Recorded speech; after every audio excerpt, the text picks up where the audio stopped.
सिंधु मात्री जी तहज़ीब ते तहक़ीक़ जे सिलसिले में रुख सिंधी अवां सां मुखातब आहियां। अवां दोस्तनि साथियुनि भाउरुनि ऐं भेनरुनि खे मुंहिंजे तरफ़ां सलाम पहुचे।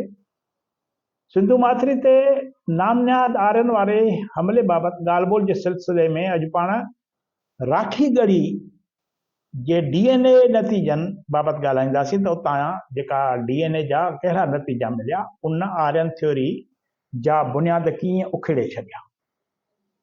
राखी गढ़ी भारतीय रियासत हरियाणा में सिंधु सभ्यता जो माॻ आहे। उतां जे कब्रिस्तान मां हथायल इंसानी ढांचनि जी थियल DNA टेस्टुनि मां इहा साबिती मिली आहे त इन दौर ऐं बैदि में सिंधु माथिरी तरफ़ परॾेह मां माण्हुनि जी का बि लॾ पलाण न थी हुई। ही माॻ 5 खां 10 हज़ार साल आॻाटो आहे। सिंधु माथिरी जो अहम माॻ आहे। मुअनि जे दड़े खां पोइ सिंधु सभ्यता जे इन माॻ यानी राखी गढ़ी समेत हिन माथिरीअ में रहंदड़ माण्हू हितां जा असुलका रहवासी हुआ ऐं अॼु बि हिन माथिरी में रहंदड़ माण्हू संदन औलाद आहिनि या पोयर आहिनि। दखन कॉलेज पुणे जे वाइस चांसलर प्रोफेसर वसंत चांदे तहक़ीक़ बद ॿुधायो आहे त 5000 साल अॻु जे हथायल इंसानी ढांचनि जी DNA टेस्टुनि मां साबित थियो आहे त हिन खिते ॾांहुं गुज़िरियल 10,000 सालनि दौरान का बि परॾेही माण्हुनि जी लॾ पलाण न थी आहे। इहे इंसानी ढांचा राखी गढ़ीअ मां मिलिया, उन्हनि जी DNA करायो वियो।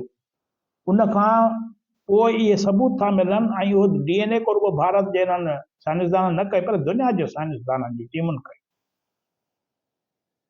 साबित था कनि त हिन खिते ॾांहुं गुज़िरियल 10,000 सालनि दौरान का बि परॾेही माण्हुनि जी लॾ पलाण न थी आहे। इन करे आर्या नस्ल जे माण्हुनि जे हिन खिते ते काह करण ऐं हितां ॾेही माण्हुनि जे लॾ पलाण वारी थ्योरीअ में का बि हक़ीक़त न आहे।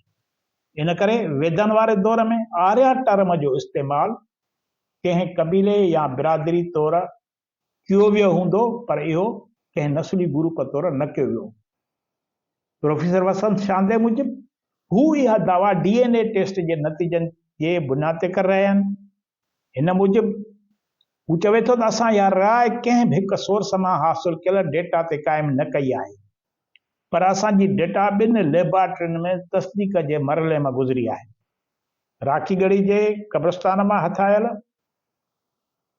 2 इंसानी ढांचनि जी DNA टेस्ट हैदराबाद दखन जे centre of cellular and molecular biology ऐं लखनऊ जे Birbal Sahni institute of palaeosciences मां कई वई, जंहिंजी हाणे वरी हार्वर्ड यूनिवर्सिटी मां ॿीहर तस्दीक कई वई। प्रोफेसर चांदे मूजिबि राखी गढ़ी मां मिलियल इंसानी ढांचनि जे जिस्मानी बनावट यानी कदकाठ हरियाणा ऐं पंजाब में हिन वक़्तु रहंदड़ माण्हुनि सां मुशाबत रखे थी।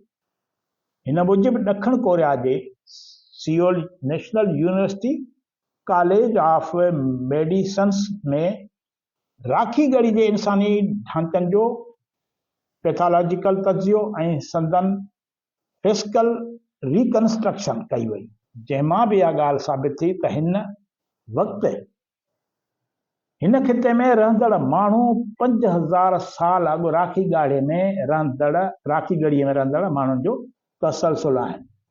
माना उहे साॻा माण्हू जेके 5000 साल अॻु रहंदा अॼु हिते रहनि पिया। राखी गढ़ी जे इंसानी ढांचनि जी DNA कंदड़ माहिरनि नीराज राय ऐं वसंत चांदे मूजिबि DNA जे नतीजनि मां सेंट्रल एशिया मां हिन खिते ॾांहुं लॾ पलाण जो को बि सबूत न मिलियो आहे। इन करे नतीजनि मां इहो साबित थियो आहे त आर्यन जे हमले वारी थ्योरी बेबुनियाद आहे ऐं वैदिक दौर सिंधु सभ्यता खां पोइ जेको वैदिक दौर हो उहो सिंधु सभ्यता जो पाण तसलसुल उन जो ई वेदनि जे दौर जी तहज़ीब जा ख़ालिक के ॿाहिरां आयल माण्हू न पर हिन खिते जा असुलका बाशिंदा हुया। वेद लिखंदड़ हिन खिते जा असुलका बाशिंदा हुआ, के आर्या या ॿाहिरां आयल माण्हू न हुया। नीराज राय ऐं वसंत चांदे मूजिबि राखी गढ़ी जा DNA में वाज़े नमूने मक़ामी अंसर मौजूदु आहे। DNA में तमामु घटि में घटि सतह ते परॾेही अंसर जी मौजूदगी ज़ाहिर थी आहे।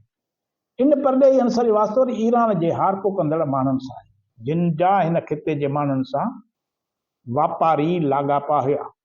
ईरान ऐं सिंधु माथिरी जूं सरहदूं हिक ॿिए जे सलाहियल हुजण सबबि हिक ॿिए जे सां गॾु हुजण सबबि ईरान मां माण्हुनि जो हिते अचणु ऐं हितां माण्हुनि जो भर वारे मुल्क ईरान में वञणु, वापार करणु या वरी रहाइश इख्तियार करणु स्वाभाविक लॻे थो। प्रोफेसर नीराज राय मूजिबि राखी गढ़ीअ मां मिलियल इंसानी ढांचनि ते कंहिं जंग या हमले दौरान कंहिं बि क़िस्म जे तशद्दुद जा निशान मौजूदु न आहिनि। राय मूजिबि राखी गढ़ीअ जे रगवैदिक दौर वारे तह में बि सिंधु सभ्यता जो तसलसल मौजूदु आहे। सिंधु सभ्यता वारे दौर खां पोइ राखी गढ़ीअ खे आबाद कंदड़ जेके माण्हू आहिनि से के ॿाहिरां आयल न हुया, पर उतां जा असलूकार रहाकू हुया जिन अॻुवारी तहज़ीब जे तसलसल खे बरक़रार रखियो। वसंत शांदे राखी गढ़ी जे क़दीम माॻ जी खोटराई बैदि इहो नतीजो कढियो त इन माॻ जा रहवासी अॼु बि इन इलाइक़े में रहंदड़ आहिनि। डॉक्टर वसंत शांदे मूजिबि 7500 साल अॻु राखी गढ़ी में रहंदड़ माण्हू अॼु बि उन जाइ ते मौजूदु आहिनि ऐं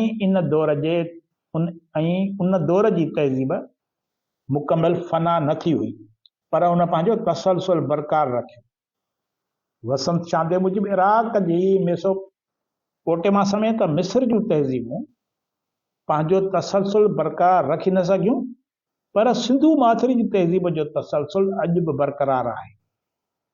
आलमी सतह ते सेल्यूलर ऐं मालिक्यूलर बायोलॉजी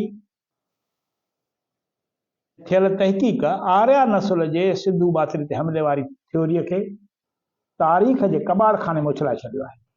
जनियाती बुनियादनि ते थियल हीअ तहक़ीक़ आर्याई नस्ल जे हमले वारी थ्योरी जी वकालत कंदड़नि लाइ वॾे सदमे जो सबबु बणी आहे। इन सां गॾोगॾु आर्या ऐं द्राविड़ी बुनियादनि ते बरेसगीर जे माण्हुनि मंझि विछोटियूं पैदा कंदड़नि खे बि मायूसीअ में मुब्तला करे छॾियो आहे। जेनेटिक्स बुनियादनि ते हिन तहक़ीक़ साबित कयो आहे त आर्या नाले कंहिं बि नस्ल जे माण्हुनि सिंधु सभ्यता जे उरूज वारे दौर खां पोइ कंहिं ॿाहिरिएं देश मां धारे देश मां अची सिंधु माथिरी तरफ़ का बि लॾ पलाण न कई हुई, न वरी सिंधु माथिरी ते को ॿाहिरियों हमलो थियो हो। अवां जी वॾी महिरबानी ईंदड़ वीडियो ताईं इजाज़त ॾींदा।